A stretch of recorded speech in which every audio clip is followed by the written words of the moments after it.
Tomia wezo wek bi mi weni nyo be ona mi kanu di be mi opata mi le jajara ro mi lagba si nya me di okudo to go be hango du nya hinbe eyan ti egbe ami pe ma onya do to gan de ka King Joshua Agboti eye lava de no me na mi do edo ona gidi wo le nya be do amele keke ko bana mi ki won pastor bubuta wezo yo awo bi to fond de viodi ni sobido eko nya gwade le ya oh le ni da pe na be via me enyo egbe a mi pe owe mi akan se ngba kudo so kudo ku fon ke odo to abi laba won ti wa kingbo we mi laba vale ke be ku fon dia odogo ba kudo nya kakan do to le witri abi ke fi kun gbe mo ken ti odogo kudo wido na tepe mudogo kudo nya kakan do to le litike bebe lebe nke velia bai la benama u so gbeda si le to dasinam eye mele gbeda si ya glom mele unte pe na glom ho na togo vio kata ke yi yo la petum yi yo le dedem bena tamake ma uduwa ne ba veme ye gba tutu mi so bena ngba yo nya kaka do to pata be nya dogo ale bena gbedodo la ke ma u so dasina be ma toto me le togo e nya de nya be siko wa mo so fion yi la be ma u le glom bena be ameko siko le uwa o ne va sigbo ameko npom la duwa on va prenu ni kudo ga e siko le chimi atogo vio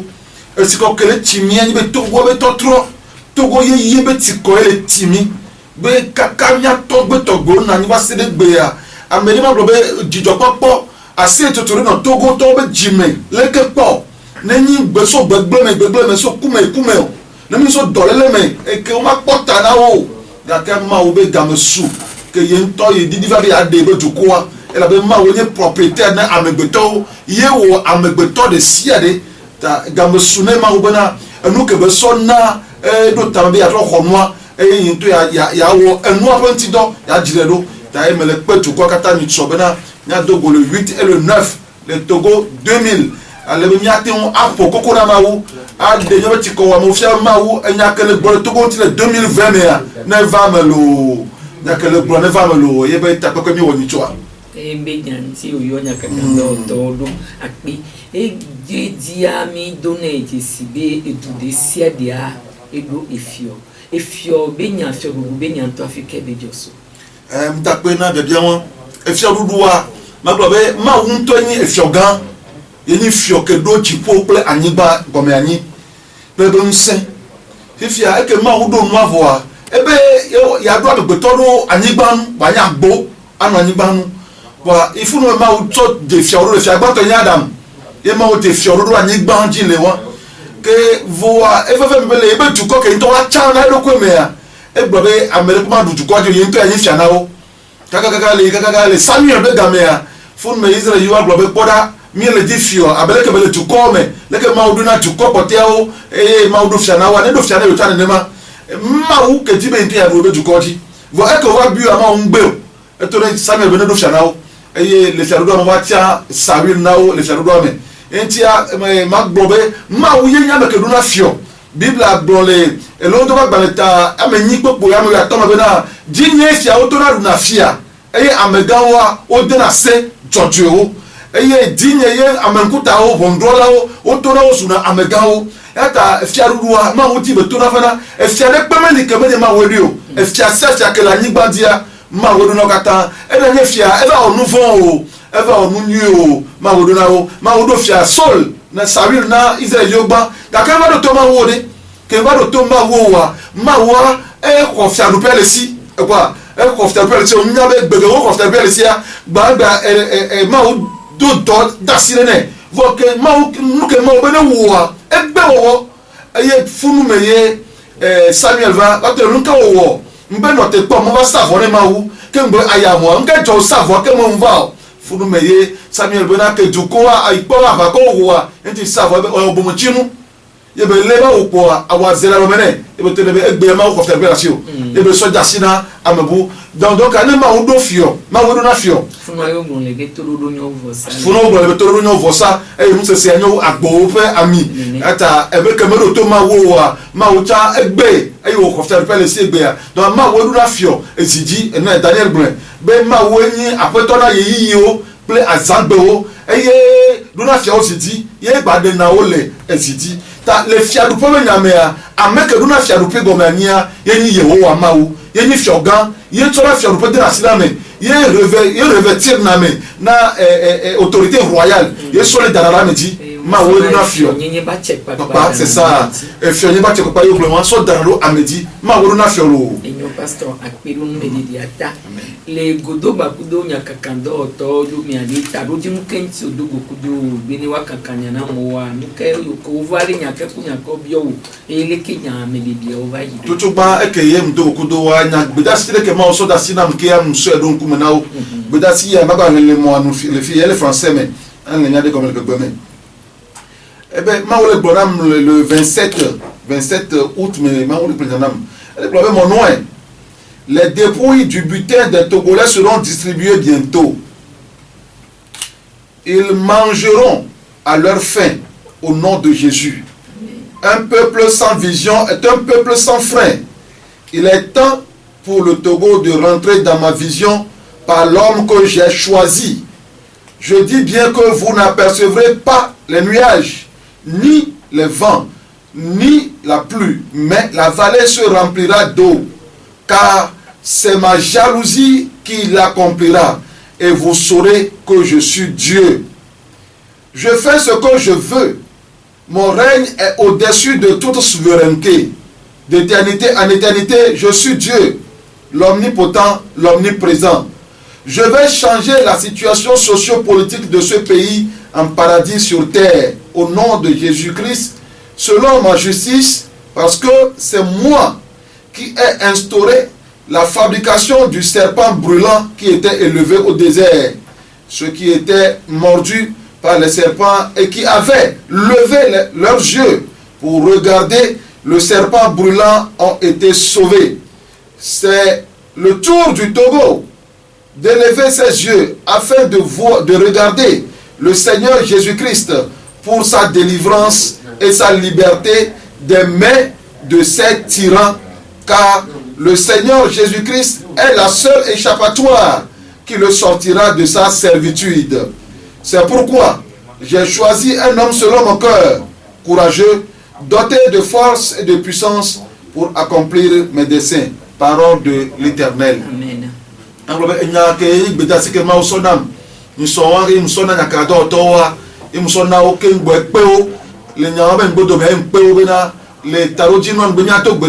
Eye nya pokoko na mawu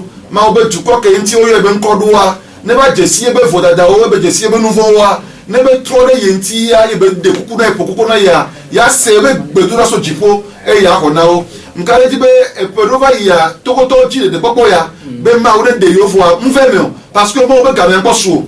ma wora no kele be game ye yi class an goji ila be ye to ni ye yi o ye to ni asangbe o na asangbe amu de na ma wo wa enu ke mi le ji ani nda pe o vo na asangbe amebe nu amne ma wo amebe nu amne o na asangbe adone a enu ke be gbolo a ela wo e asangbe adone ma wo ba de Togo vio 60 ans de malédiction e 60 ans be fait en 2020 donc asangbe do wa be maula de Togo vio le babla ke mo le fi pode ke me mille so kaka mi atoko to gbo o nouveau o ngbe gbo ya fi pode ya wa o bo nu wo le ni 2021 mi apo nu yeye o don lo bena le après la pluie c'est le beau temps après 2021 nous aurons le beau temps mi apo nkeke ye nuo o le ngo gbana mi après 2020 entia amele gbagba no po bede leke mo leya leke mo atake ya leke mo uda wodo ma awo nene poye sara ta me video wa me o po be ku ero be pose wa me o mo te sovio be video akuvo ba te sovio vo ama hu ye ke ni nukuru ola e wo nukuru yes video ke ba te sovio wa e divi enti ni ba po ye yi abe njojo oji o awo ma hu ye ele tara mo pata ma wo le tara yi wo enu ka me gbeto le wo nu ka me gbeto le gbonwa ma wo ya ele tare mo pata enyo pastor ki yo ya kini okwade ele kupia pe vekudo ewigun abedu kroto be akwa ma wo le gbon be no dako anyisoa into iswa me ni dare ke yo la dako la chan ya lo leke ma gbon be le côté wa ameke ma wo chan be bava akpoto gere be destiné me a ma wo to na ma to akome o me ma to akome be akwa le Togo wa akome mu kora le Togo be il y a pas de la vérité dans les élections au Togo be akome mu kora le Togo donc ma po egbona isa bon ni so ba le 23 ya mo ba pour na ma e ba gbon akobe nya nam ke ma de extrait ma so extrait ya ba le na nya se e gbon maintenant tant que les élections ne se feront pas dans la vérité, le Togo ne verra jamais la lumière. C'est pourquoi j'ai frayé une voie par excellence par laquelle je passerai pour libérer le Togo. Le pouvoir va bientôt changer de main. Ma lumière poindra pour le Togo et les Togolais se réjouiront en la voyant. C'est un moment mystérieux pour le Togo de voir ce changement. Extrait de Moudele et Nyamewan. Tant que les élections ne se feront pas dans la vérité, le Togo ne verra jamais la lumière. C'est pourquoi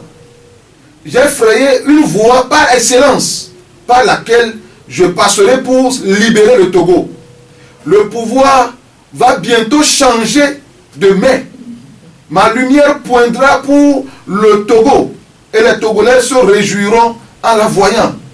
C'est un moment mystérieux pour le Togo de voir ce changement. Donc,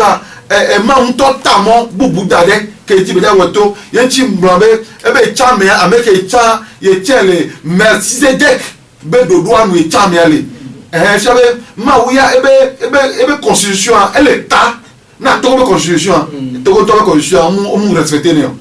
même constitution de si wa nous respecter et ça c'est une vérité et tout le monde le sait bien respecter la constitution donc ma wuya tu vas dans telle constitution à on degbe donc ma unto et do ordre que bien so ava donaro parce que même quand on peut na benade egbe nso npupwe o isukulo o bu isukulo amelati akole Togo egbe atebuji ni opposant atebuji a gbede mule possible nyamia les Turcs yé opposant au comment déposer candidature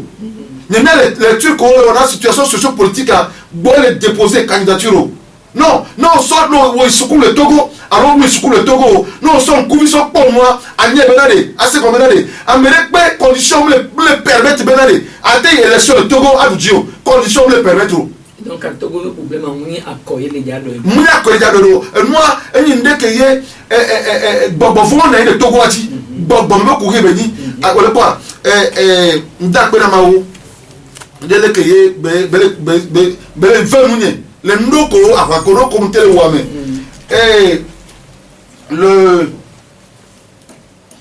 le 7/08 2018 pardon Nejo Zame le dogbeda kaka pour zagavé les zagavé que mlania mpo Kevine Kevia mudi peuple les peuples et donc quand les peuples le né pour les peuples le millionnaire voir de forme c'est même colombe de ne colombe tayo voir elle c'est colombe de forme moi voir ben tire c'est peuples ben tire né bon peuple ta benio voir Kevia elle n'a ni Togo ba yadi que ben le Togo ba yadi les gars mais ma on bobo fadi les ça avec ya mna niveau les bobo mo bobo fadi muzo ya yame que dia 23h bobo bana après de 23h que dia bana alors ça parle Togo ba ni ba pataji e ben no Togo di la yame ben nous ko Togo to lo wa ma bujio ma de ma ubo ma yio o be ben do ma yio donc la que via la yame donc 23h mais mon 23h mla ni 2h du matin voir mon pas que via 23h no to do ati muzo ya yame mle via nous sait que le via mais mu de le via mais les amis fia que mva jania que da que via mbe domene e chaniba Fifia que moi me bobo quand le fou nous pas aborder aborder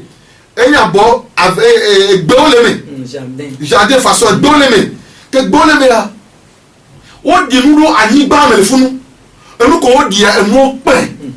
Fifia nkele jo o pa te di que dans soi mia les beota me ale que sonne e gbo que so mia musele di sale beota me le fou nous avec les anciens de Togo a dit il y avait dollar le yo le blobé a o gbana de nsia jo o gbana de nsia jo be nsia le voa e Togo mle yin ko pe o gbana de nsia jo o va de jo ne ba gbu pata po evo bo amele problème le se te mdo funore e mdo abo ye nsia ke la bo le aboadia no gbana nsia ye mgbe nsia e nsia noté. Et le le 7/08/2018 7 août et que nous démissions tous les cas ma pour nam et on kajo musia mulela romeleke mala lo menam leke ya meke toni musia meke les gens musia le Togo dia mpa na ava ya mele to na menare yidi kukuba no so musia na ye e mo to na bele pompunye menda nweni be mate to so no aneba e nu ko so le bleju ma to so enema wa ye bu jole bo e de kukuna kaka nyi so ene o ye bu jole bo e be ko e ma oponam kudo e nu yonti to ko be ku hia enye gbogbo be musia wo no duadi vo fi ke mi do egbere gbogbo von bale bu Togo ji o ma to na Togo vi de pepe gbogbo von yo wale o be nse abosanto satalanto e vio patare o ngbale pon se Togo ju aji o ma o gble domina o vo enu gble vo enu gble vo ni so le 2019 ya mea Zévegon et Yama ou Amle Mobe conseil mais ça fait la deuxième fois en 2019 que je vais dans le conseil de Dieu et que moi il sort dernièrement le 12/08/2019 où t'es malo que moi yamoui et que moi Yesu après toi Yesu doit présider conseil à jour moi et que y conseil à Amole nation t'en va où se représenter donc autant va le conseil à mais après toi Yesu yom nyamunya bena Yesu a s'intéresser dans la du corps même corps de Dieu na so le church ko ko na so le church ko nya do ma Yesu be yale nyamunya be Yesu a elle s'occuper du corps même corps de Dieu Yesu yom e be to king be du corps le pefu du corps le doya du corps le seveve so nu moti na nronu yemu so enu moti yemu jenu omlo enu ko ke mu nru a mu do npo pata mon kaka mon faut que mon faut quoi il y a ton lambe il y a des maté blanc dans on se ba blanc ba e me pour que blanc là ba il bo fait ni mon nya Yesu Christo que mi le yo il me sort dans toi tu comme ya Yesu ale e pona du ko be nko gbe yi be na bo funu nya le be Yesu a yenye nko gbe de siale Yesu ni nko yi de siale Yesu ni dometi na du ko ne pepe be titeti pe du ko be nko yi ga me soubenale Togo doit pas t'amener à toi les Yesunti. Nya Togo le Togo 2000, le 8 et le 9. Nya Fakoni na maou, elle avait maou au navolo. Bon, nous la Fakoni ne. Eh ouais bon. Nya Fakoni na maou. Ne blé moi ba don tira ba se. Elle a comme les blancs, les blancs prophétie aou. Et nous que ya joie les blancs. Nya gondi yo. Et nous que ya joie les blancs. Et nous que ya joie Togo les blancs. Et quoi via? Non, nous que te pas pour nous que nous c'est le nyam les blancs na Togo to. Bena Togo doa amere ba flumio e ja tro vo munye election be ja tro le a wo bleni munye election me Togo to ja tro le Togo du nya tro le election me e la be ma wo ble clairement be a la pale election le Togo e amesa me toja e won le ma obe nya ko le anu be ni be akome magbe ko po ki won e nya ke yon c'est ça et tant que les élections ne se feront pas dans la vérité, le Togo ne verra jamais la lumière. Et bien, c'est que c'est pourquoi j'ai frayé une voie par excellence par laquelle je passerai pour libérer le Togo. Le pouvoir va bientôt changer de main. Ma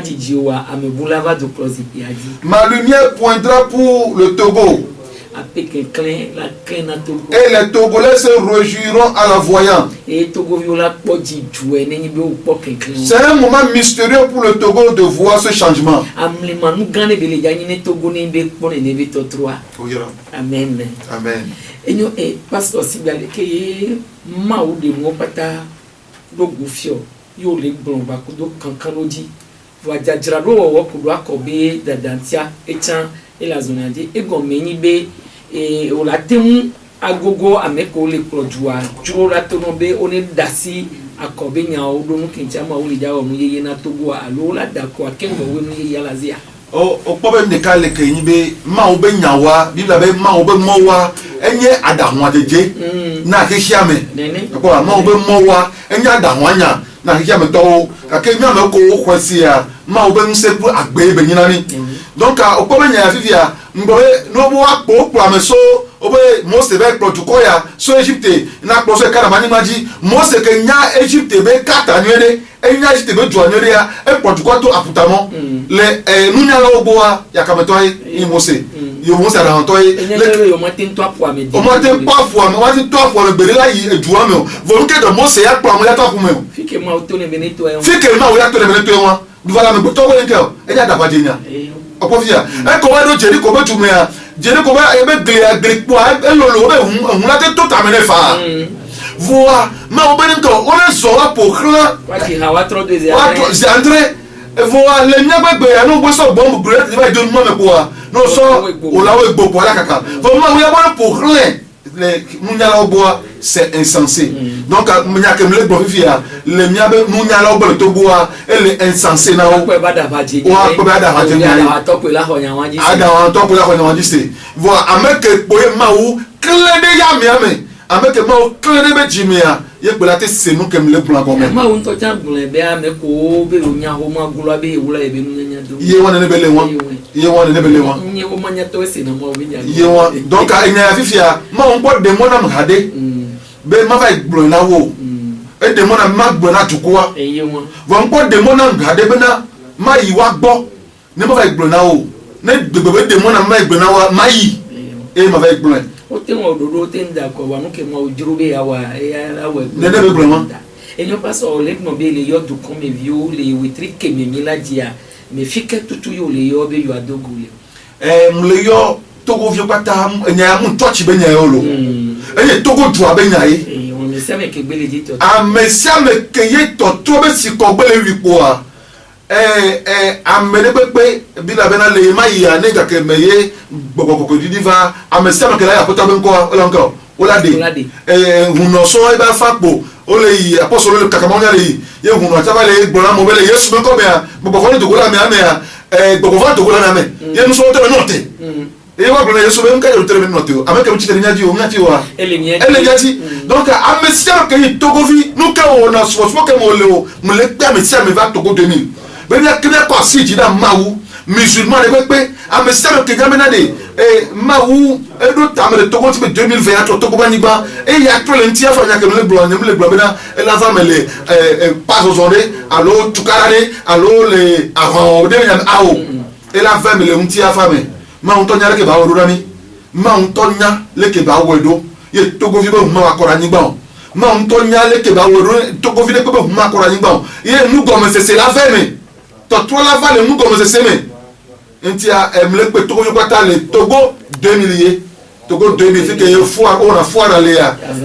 le truc que nya ti bin ka menyi ko amasi le ke go wa mle pe Togo yo kwata le funbe mia afa ko nyina nya be ma wu ke wo jipo pla nyigba ke gbobe na ne du ko ato de nti o yo ya se ne mi yom la ma to ne mi ga no fo di la ma se na mi ya ma wula se ne bodura le funu e ba to ne jo na mi lo fifi ga ne ne meji wono la na yin lo gono la je go me so ga to me o tro me ga ton po a o no je go me e ye nya peta o nya ta pe la je go me nya to la no pa la no ila no vale nge kiton mi alona mo va witri ya bengi kinyigwa o la no ti kakana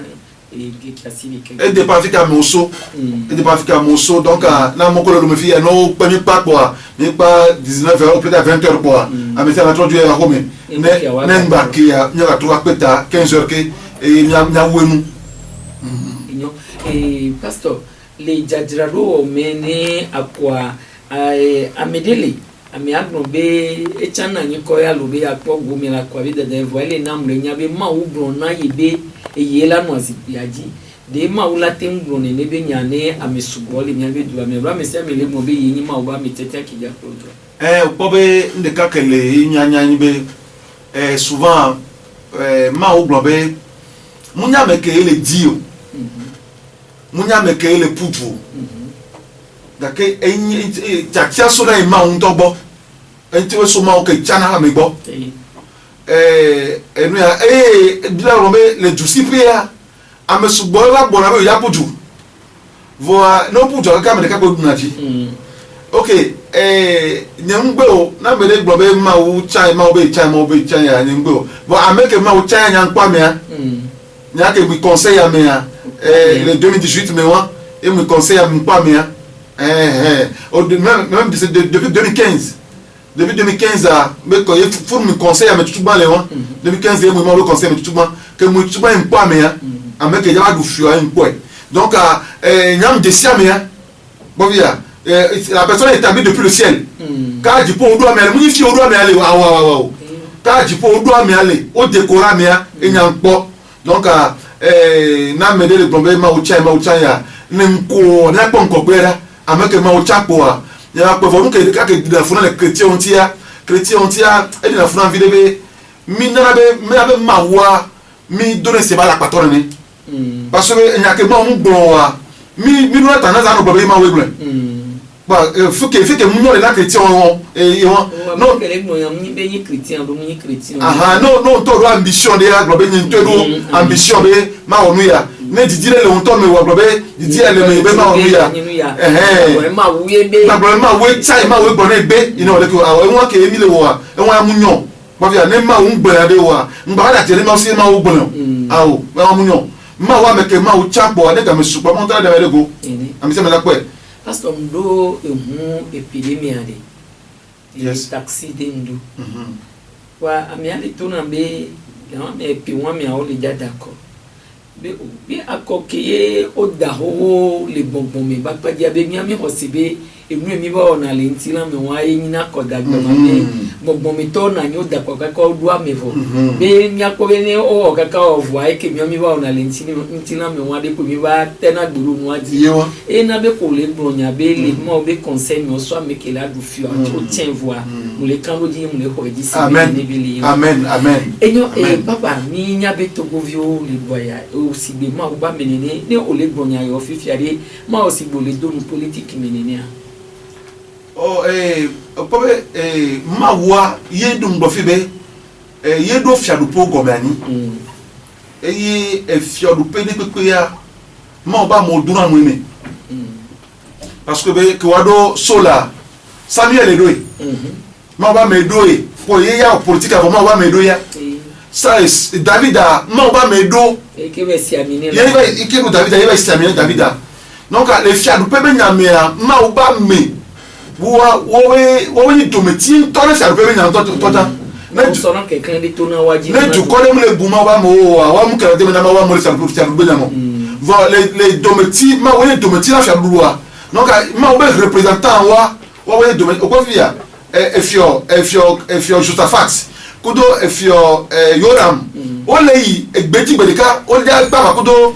Moab be fio be ba ko be duko ko le yi o zo mo nke mandre o npo sinu ko npo sinu wa o be yale ku wa so de ko la ku wa ye Josaphat le bi o se bere ma o ba mere pem le fie goji wa po parce que quelqu'un la so ma wa le boy mu fia bo ba so awo ekeye over do funu e waji mo wa mo ka wa kere Élisée nti Élisée biji do parce que be Yoram a bevie a mbarato e viae e biji do Josaphat ben kan ti be chaku do ro be na mini Josaphat nti o wa e ma ke ndebe na o ya si waku bo le Josaphat nti ya e be do gbera e be ko gbe so ma ugbo ke be ko gbe so ma ugbo wa ye ma wu na be ma o to ne be na fu mo to ne be na o ma po si la do o ma po ya la po Okovia, bali amelado tantan ko si agna ke bulego okovia bo ma ko si la do npo ya la po bali amelado tantan si fun me mauna esiva yo musi yo tiagbe donc ma o ba mea eni dometi le jilu benyame ma ba me ni dometi le jilu benyame ba nyina kenklen na mu ke joye nyewo eso ameke odu asofion ameke ma odu an ke jo ma so nyam no fu ma sofion mo donc nke jo mo le pour am so Togo anti depuis 2013 donc ma ba me ni dometi na fiadu benya mi do la se comme ne la se comme ne la go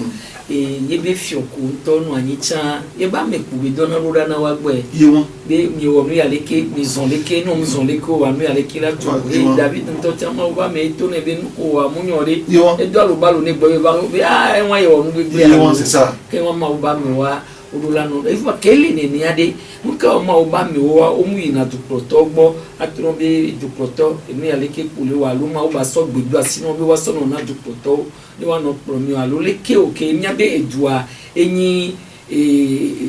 subo vovovo be dua ina ma o mu le wani no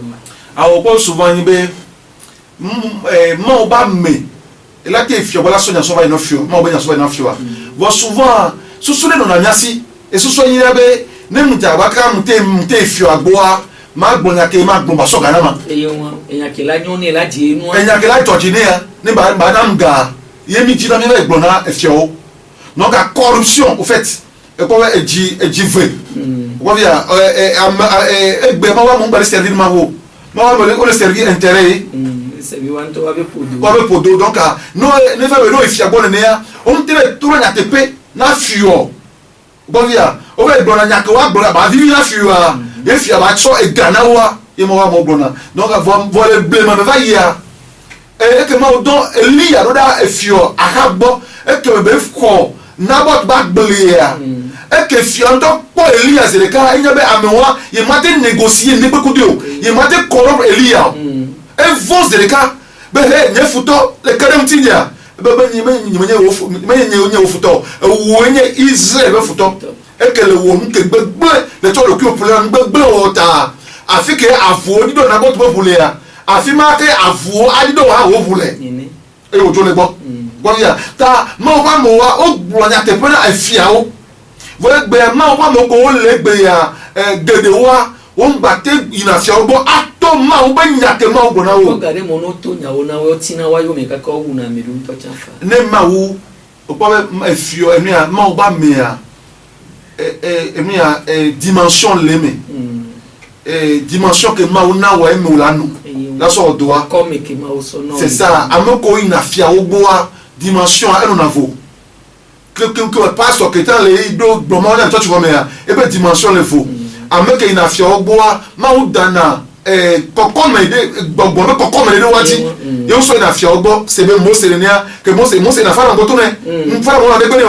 parce que kokon que moi dans le dia ma cho ma una pharaon bien ma cho ma una pharaon Elie une affaire au bois tout le affaire au bois parce que moi on soit kokon mais dans le Elie a dit donc avec ma wa me ko ina fio boa obe ko comme le vo na ma wa me ko gboro na to chi ko me ko a me se gboro na to ko me vo ko comme a le vo na mi ne bele won pastor nenyi be Togo viola se ne be gomi so ko do nyako pata ma wo no so Togo antia nyaka yola de do asio do ibi amisia mejidele po eye o bale mo popo me le jajaro me ni akoki bana ame bobodo le brembe munya kolega do Togo nyado ame robe o miso America yi ne yo adoji ame robe o America be yamda hinji uduvo wale yo kiki mi ama le brombe ye nto ye ta moto hede keji le ja so amede to le nyam lima be nde le ja joli Togo yo la po kenkren yo la so ase yo la po jijwe ne nya relation ni Togo vi ko le se nya be ko ko de monti mdape manya ke ma bro Togo vi wani be na ma wu mu wona nu do amegbeto be didi nu ma wona nu sia nu le pe lolo nu me to ko ngba po se be de ne ye to le mo be na ma wo mi aso apo a ma wo la ba we so na yo awo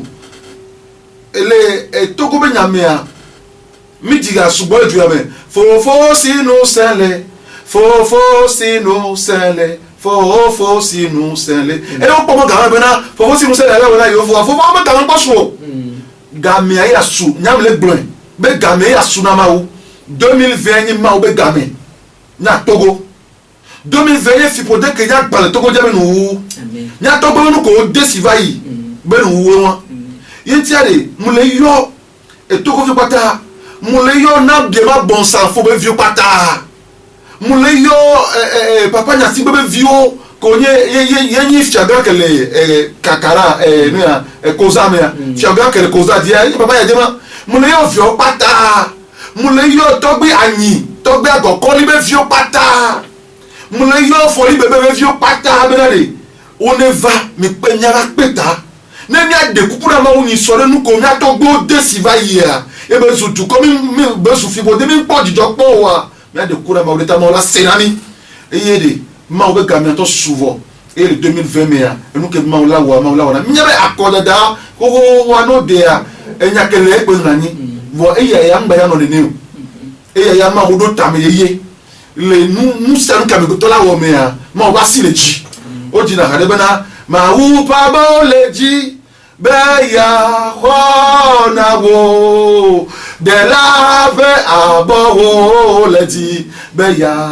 hona wo yesu ba bo le ji beya kona togo azon yesu de kai pelate demi bi mi togo le kota ji no apo yesu la ti to garanti se le mo se ko dareji le gbe ji nene eye de papa elava yenti ade nu ke ban bo ji kan ba so togo fi le pe o e ji ngba de le miapo enu ke ma o bulu ma o lawe amen ngbe ke be duwa e la veme egbe ni egbon ma me gbe to be yin ne gbonya ba de ji o gbe ke be to na efio betaza e ba si ba ndo krinti ke betaza so Yerusalem to pole noara ku do e janviwa mo wa si no le krinti bona o da opo le fo be na o egbe akea o do asite na o fi adope ya les bi be san ma ke ya o wu kande to fi betaza ma wu ta ma wu toyi ta game ma wu toyi ne gbegbe ma wu do be game wa epa ça c'est pas ne ma wu to ale won donc ma wu be ya wo ye ya to go vio jide por mi asilo o yera o chan ya pastor ken bo we take mi la de be de kenyi gwan gbe ni baba duade to that ke pon mi na to go vi de siadi ma gbo na enya ke to go vi de siadi le sia no sia gbe na no vi o no ta o sia le no vi o mu se radio ya vo we ke o sia le gbe le be na de o do hun na mi o ndo hun na mi o o do bus na mi o ndo na mi o ya pata to go na to yi nya pata nya pe telephone amem se le don na novia be ta pe ya le vvd e mle pe du na gbo to kekem mle pe unir to mle pe nc to mle pe c14 ame o ke le dépôt candidature mle pe pata be na nya ko do church o pata ko do rasu so ke le to wa mle pe o be amesia me so gbeda si ya so ila novia ke musi o wa ne so ila novia e be ni so le 8 le 9 ya dogo ne nyate on ya gberi pepe yantia e be nya dong na nya no ale nyate va la bosso some nyate va ne mia aba pokoko abli bo ani bana mawu ne mawu ne ba atona mi lo ape toto veve awe no awe to mi do ape na mi be mi si nyamedede oso pastor King Joshua gbo kudo egbedo ati ke Yehowa mawu ne so to guanti kudo to troyeye qu'il va Togo à quelqu'un qui est maouli ya clean Togo vio le piape le kudo e wangwe mu to akoda davi nyameyo wa maobe into eta e mo jani e mo to rede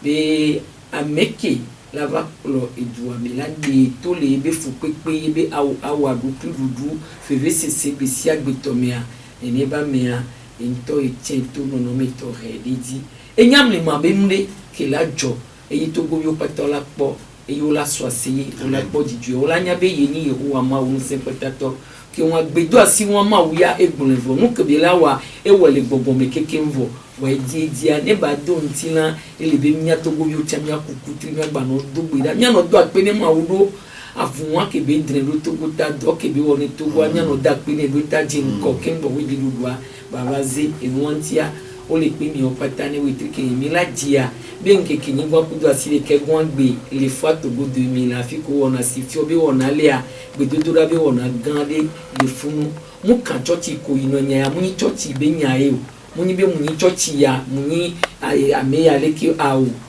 tu won yo subo no agbere no yo yin o kɔtake yi wonyi o malɛ yi wonyi o ne o gbe nyi togovi yi o tsɔn le dzi be tɔtrɔ ne va ne aya yeye ne ƒo le togo kpoa o kpe o nyi dunyagbɔn ha be ŋkɔnɔtɔ o nyi ame leke o tsɔtsi ha ɖe be ŋkɔnɔtɔ mawu nɔ yi o nyi o episcopo yi o bishop yi o ame ɖe kpekpe ko gbe nyi kpoa